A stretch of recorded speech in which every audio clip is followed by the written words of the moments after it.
आप बताइए क्या इसका असर पड़ने वाला है जो अभी बिल पेश होने वाला 25 तारीख को। बहुत बहुत शुक्रिया। ये जो अमेंडमेंट बिल के में जो अभी एक प्रेस कॉन्फ्रेंस थी all India Muslim personal law board की, ये इनके अपने तारीख के ऐलान का था। इन्होंने तारीख 10 मार्च को रखी थी, फिर किसी वजह से 13 मार्च को हुई। अब आज ये बताया गया है इस प्रेस कॉन्फ्रेंस में कि अब ये मीटिंग या जो धरना प्रदर्शन है सिविल सोसाइटी और तमाम मिली तंजीमों के जो रहबर होंगे और कुछ मुख्तलिफ अलग जमात के भी लोग जैसे सिख समुदाय के होंगे, ओबीसी के होंगे, दलित के होंगे, तो तमाम इनकी जो लोगों को इनवाइट किया गया है वो प्रोग्राम 17 मार्च 2025 को होगी।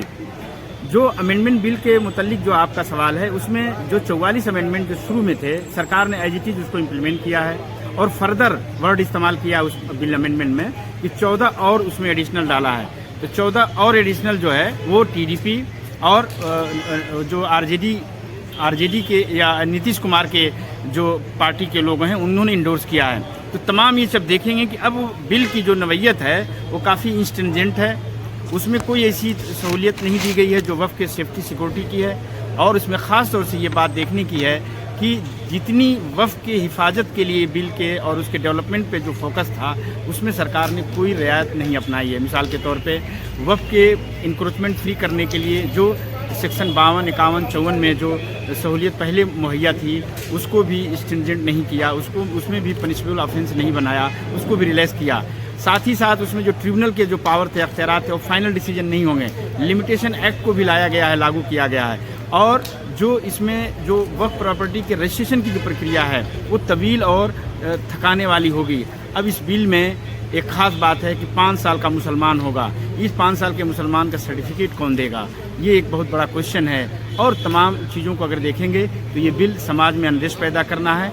एक लाइन में इस बिल को ये कह सकते हैं कि 1951 में एक जमींदारी उन्मूलन एक्ट आया था जिसमें तमाम मुस्लिम जमींदारों और जमींदारों की ज़मीनों को जबरन कब्जा कर लिया गया था या ले लिया गया था या अधिग्रहण कर लिया गया था। अभी तक उससे उबर नहीं पाए थे।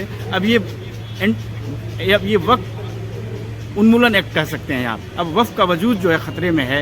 इसके देखभाल के लिए जो मैनेजमेंट बनाया जाएगा, जो वक्फ बोर्ड के कंपोजिशन होंगे, सेंट्रल वक्फ काउंसिल कंपोजिशन होंगे, उसमें दूसरे मज़ाहिब के लोग, उसमें एक्सपर्ट दूसरे मज़ाहिब के लोग आएंगे जो उसके सेंसिटी और रिलीजियस जो राइट्स हैं उसके जो आर्टिकल 26 के मुताबिक हर मज़हब को इस बात की आज़ादी है कि वो अपने ही को देखभाल करें, चलाएं। इन तमाम चीज़ों के असरात होंगे और वक्फ के पे पूरी तरह से वक्फ बोर्ड तो ख़त्म नहीं होगा। वक्फ बोर्ड एक ऑफिशिएटिंग रह जाएगा। पावर जो होगा कलेक्टर को होगा, रजिस्ट्रेशन से लेके उसके तमाम तौलियत को बनाने के लिए। आपको सुन के हैरानी होगी कि पूरे मुल्क में इस बात से वक्फ बोर्ड परेशान है कि मेरी वक्फ संपत्तियों की हिफाजत के लिए कोई बेहतर कानून में प्रोविज़न नहीं लाया गया। इस बिल के पास होने के बाद क्या वक्फ की इमलाक बाकी रहेंगी या उन पर जो फ्रेंड हैं मोदी जी के उनका कब्जा हो जाएगा? इम्कान ये है कि जितनी सरकार की पीएसयू, सरकार की खुद से जो ऑफिसेज हैं, लोकल बॉडी के ऑफिसेज हैं, वक्फ की संपत्तियों पे जो सिर्फ उत्तर प्रदेश और दिल्ली में देखा जाए तो 132 वक्फ बोर्ड दिल्ली में है जिसका 70% से ज़्यादा वक्फ संपत्तियाँ सरकार ने डायरेक्टली इनडायरेक्टली कब्जा कर रखा है। इसी तरह उत्तर प्रदेश के परिप्रेक्ष्य में देखेंगे तो 60 ऐसी वक्फ बड़ी संपत्तियाँ हैं जिस पे सरकार, स्टेट गवर्नमेंट, भारत सरकार और लोकल पीएसयू और लोकल गवर्नमेंट्स की कब्जे हैं।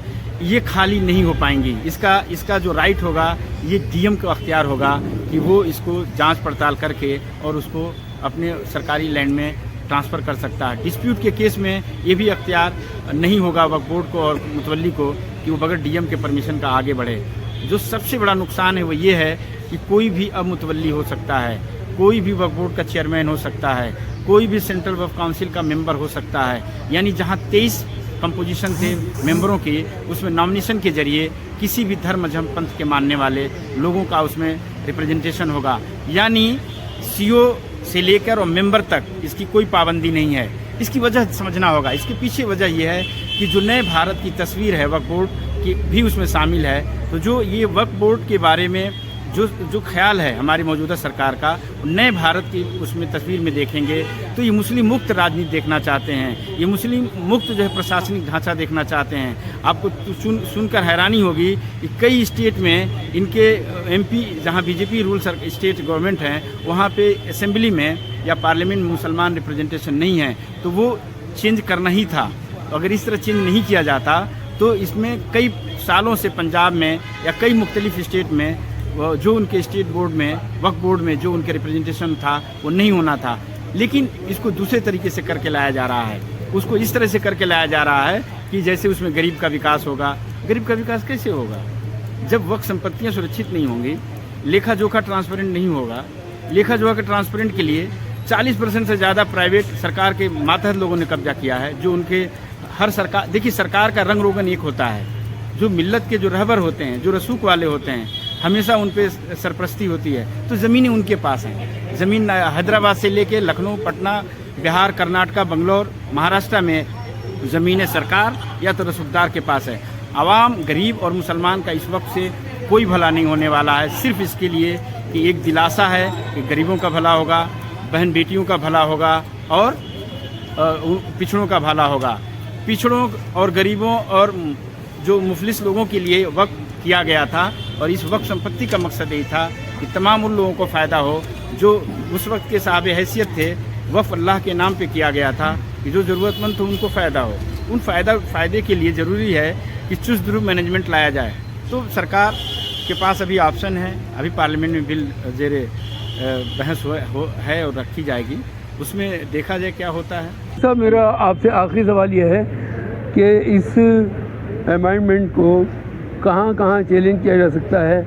इसमें जो तरमीमात की जाने वाली हैं, क्या वो कॉन्स्टिट्यूशन ऑफ इंडिया से सीधे तौर पर टकराती हैं? चैलेंज आप किसी अपेक्स कोर्ट में कर सकते हैं, लेकिन जो सरकार और जो कोर्ट का रवैया है उसमें जो लैंड और एडमिनिस्ट्रेशन का जो मामला है वो स्टेट गवर्नमेंट को हक हासिल है। अभी हाल ही में 2019 में वक्फ जो सिख वक्फ है उसके मुताबिक इन्होंने हरियाणा में जो मैनेजमेंट है उन्होंने जो वक्फ एक्ट मौजूद है उसके खिलाफ सरकार ने फैसला लिया और अपना उसमें कमेटी में अपने लोगों को रख दिया गया। जब 3 सीटिंग बेंच सुप्रीम कोर्ट में उसको चैलेंज किया गया तो उसमें कोर्ट का ये फैसला हुआ कि जो लैंड है वो राज्यों से ताल्लुक़ है और लॉ एंड ऑर्डर है वो राज्यों से ताल्लुक़ है। तो ये उसको पूरा अख्तियार है स्टेट को कि वो इस पर देखभाल करे। लेकिन वक्फ के मामले में जो वायलेशन है वो मुख्तलिफ है इससे, इसलिए जो आर्टिकल 26 है उसमें आज़ादी को ये चैलेंज करता है और उसमें सुना जा सकता है। और आर्टिकल 13(2) के अंतर्गत ऐसे कानून जो किसी रिलीजियस राइट्स और आर्टिकल को डाइल्यूट करता है या वायलेट करता है तो उसको नल एंड वाइड माना जाएगा। जावेद साहब, आप इतने लंबे वक्त से वक्फ की इमलाक को बचाने के लिए काम कर रहे हैं। मैं आपसे ये जानना चाहता हूँ कि जो दिल्ली में 123 प्रॉपर्टीज़ का मसला बहुत लंबे समय से चल रहा है, उस पर इस बिल का क्या असर आने वाला है? इस बिल का डायरेक्ट असर आने वाला है और ये कलेक्टर को ही अख्तियार है। कलेक्टर के रिजीम में हमने बाबरी मस्जिद को देखा, कलेक्टर के रिजीम में हमने तमाम उस मामले को देखा जहाँ पे अभी हाल ही में संभल में कलेक्टर के रिजीम को देखा गया है 1991 प्लेसेस ओवरसीज में, उसमें किस तरह से चीज़ों को छेड़छाड़ किया गया है। तो कलेक्टर रिजीम जो है हमेशा सरकार के मातहत होता है, उसकी कोई कॉन्स्टिट्यूशनल ब्रेकडाउन से उसका सरकार की जवाबदेही है, सरकार के अंडर में काम करता है। तो कलेक्टर बहुत ही एक सरकार का टूल होता है, उस पर कोई शक नहीं किया जा सकता। लेकिन जैसी सरकार होती है उसके मंशा के मुताबिक काम करता है। तो कलेक्टर को अख्तियार दिया जाए, वक्फ बोर्ड को अख्तियार दिया जाए, सरकार क्या चाहती है ये ज़्यादा इम्पॉर्टेंट है। जो बिल जिस तरह से पेश किया जा रहा है जिसमें अपोजिशन की कोई बात नहीं सुनी गई, तो क्या अपोजिशन को इस तरह नज़रअंदाज करना मुनासिब है? देखिए, ये सब संवैधानिक शक्तियों से लवरेज हैं और इनको जमहूरियत में सारे अख्तियार हैं। उन्होंने ये जेपीसी को अख्तियार है, उन्होंने बाई वोटिंग जो है डिसेंट नोट को नहीं एक्सेप्ट किया और जेपीसी के रिपोर्ट को सरकार को अख्तियार है कि वो उसे एक्सेप्ट करे या ना करे। उसके साथ ही साथ आप देखेंगे कि सरकार ने उस सारे अमेंडमेंट को कैबिनेट से अप्रूवल ले लिया, तो ये तमाम इफ़ एंड बट ख़त्म हो गया। अब ये सारी चीज़ें वैधानिक हो गई। अब ये पार्लियामेंट में के पे टेबल रखा किया जाएगा और उसके बाद जो बहस होगी और सरकार इसको अपना चाहेगी कि हम पास कराएं। इतना हर मसला सड़क पे लेके जाते हैं, तो क्या वक्फ बोर्ड के इस मसले को लड़ाई सड़क पे लड़नी पड़ेगी या इसकी कानूनी लड़ाई लड़नी चाहिए? आपका मशवरा क्या है? ये जो मिली तंजीम है उनमें कुछ ऐसे तंजीम हैं जो लगातार काम करती हैं, लीगल में लड़ती हैं, लीगल लड़ाई लड़ती हैं और अपनी एग्जीक्यूटिव लड़ाई भी लड़ती हैं, तमाम तरीके की लड़ाई लड़ती हैं।